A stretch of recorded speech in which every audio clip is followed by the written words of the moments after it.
Hello and welcome. In this Blitz talk, we, that is Felix Grundmann, Susanne Scheibe, and Epstude, offer a conceptual account of how negative affect elicited by negative feedback may influence feedback recipients' engagement with the feedback.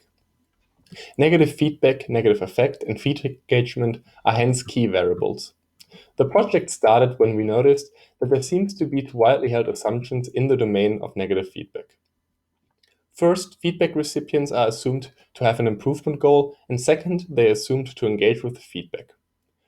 While likely to be true most of the time, we argue that there are instances when recipients of negative feedback disengage from feedback to attain hedonic goals. For example, when reading that your paper got rejected, you may react by closing the email. Unfortunately, no existing model allowed for such functional feedback disengagement. To fill this gap, we developed a model of motivated feedback disengagement, integrating theory on feedback and ideas from the emotion regulation literature.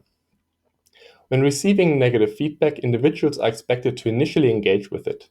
Given the feedback's valence, it elicits negative affect. While an improvement goal is assumed to be salient by default, the negative affect may render a hedonic goal relatively more salient, motivating emotion regulation in turn. When regulating emotions, individuals may select and implement various emotion regulation strategies. We focused on two engagement strategies, reappraisal and feedback focus, and two disengagement strategies, distraction and feedback removal.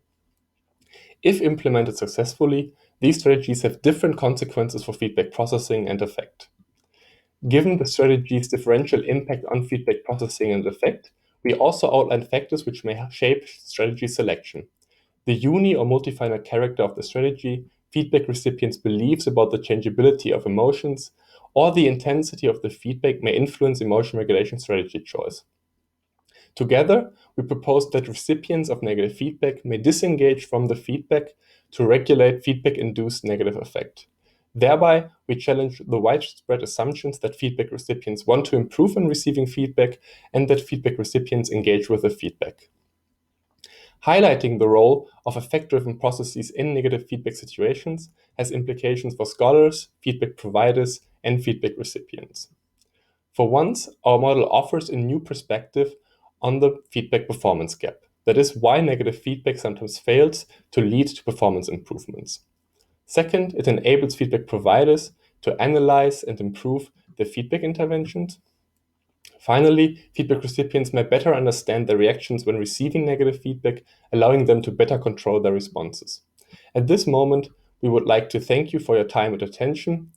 For a more elaborate account of our model, you may consult the original article. Thank you.